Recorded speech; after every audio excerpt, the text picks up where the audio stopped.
venez, venez, venez, venez, venez. Il a fallu repartir, se reconstruire et reconstituer ce troupeau qui fait sa fierté. Le taureau, c'est un premier prix national. Premier prix du concours de Nevers. Prénom Titoff. Un matin d'avril l'an dernier, cet éleveur découvre le vol de 21 veaux et une vache. C'est au bout de 2-3 jours où on se rend compte de la vraie réalité, de la vraie chose, et c'est là où on tombe de très bas. 19 000 € de préjudice pour lesquels il sera indemnisé à 90 %. Une perte économique et une nuit cauchemardesque qui ne cesse de le hanter. Ce qui disparaît en une nuit, là il y a 17 vaches, donc c'est plus que la production de ce troupeau-là. On en entend tous parler sur les journaux, les médias. Il y a eu des vols. Tant que ça ne vous touche pas, vous n'êtes pas concerné, c'est différent. Le jour où vous êtes concerné, c'est complètement différent. Là, c'est plus pareil.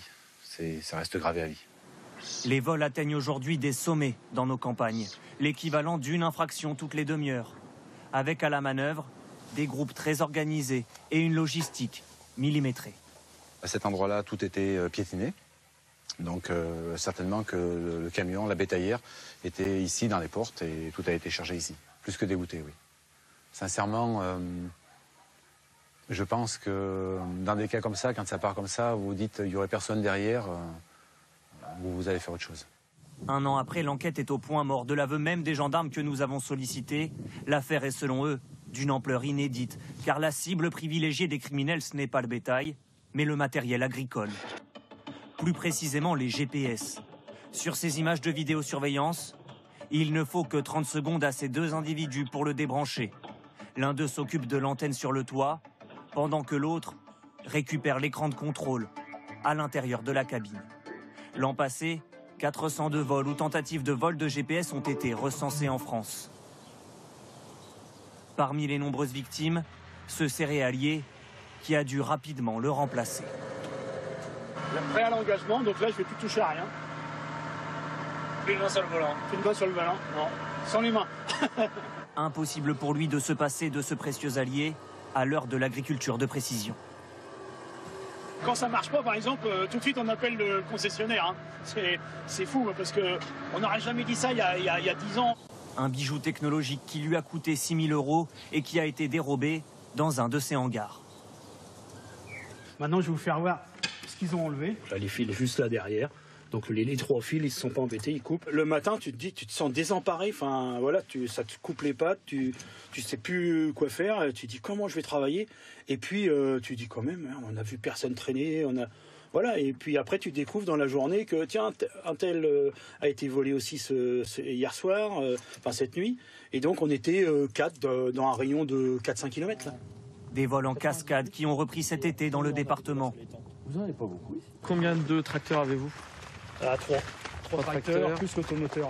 L'automoteur, oui. Les 3 référents sûreté de la gendarmerie de l'Eure tentent d'accompagner, prodiguent des conseils. Fermeture du portail ou pas? Oui, tous les jours. Donc tout est... Mais bon, par la plaine, on rentre. Non mais vous arrivez quand même à clore, on va dire, Là, j'ai pour un 2 grandes véhicule. barrières.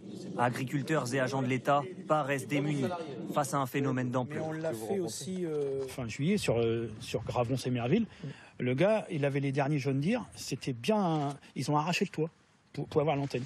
Donc ils ont cassé le toit. Donc bon... Alors, quand on veut, on peut, hein. C'est ça le problème. Hein. C'est vrai que la préconisation, des fois, peut être dérisoire, mais comme je vous disais tout à l'heure, ce qu'il faut, c'est éviter donc que le gain soit maximum et qu'il soit le plus compliqué à avoir. Les montants des préjudices ne cessent de flamber, alors certains décident d'agir, sans en passer par les autorités. C'est ce qu'ont fait certains entrepreneurs de travaux agricoles en Mayenne. L'un d'eux a subi 4 cambriolages en 5 ans et rien que sur juin dernier, 100 000 € de matériel volé. Le casse de trop. Certains entrepreneurs ont mis des petits traceurs qu'on peut trouver partout sur Internet, pas très cher d'ailleurs, qui ont été mis dedans, où là on a une puce, on a une géolocalisation permanente. Et le traceur va émettre près de ces bâtiments dans le département voisin. En quelques heures, ils sont une centaine à se rassembler devant ce qu'ils pensent être un lieu de recel. Des manifestants excédés, avec pour certains la tentation de faire justice soi-même.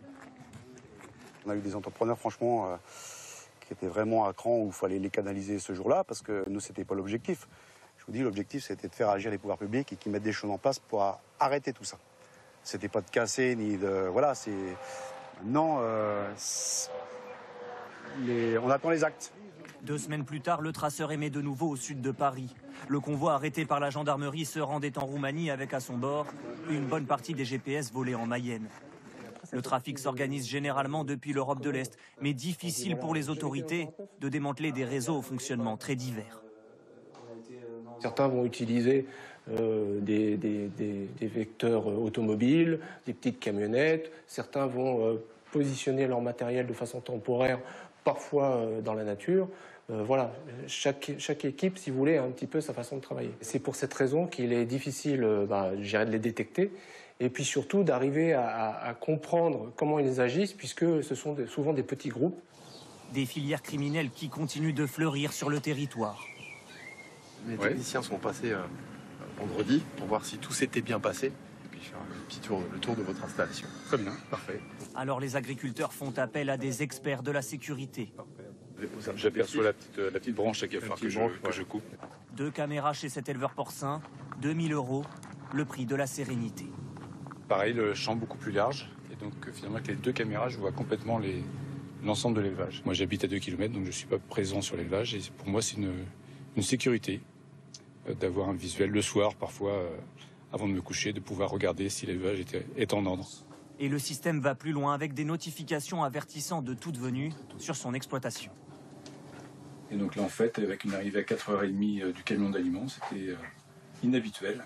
Et donc, enregistrement, notification. Ça commence parfois par des équipements, on va dire, en autonomie. C'est des caméras qu'installent des exploitants et les gèrent à distance. Et après, des systèmes un peu plus, on va dire, poussés, qui permettent d'avoir des notifications, d'avoir des caméras, on va dire, qui commencent à devenir intelligentes. Et c'est la 2e étape de l'équipement.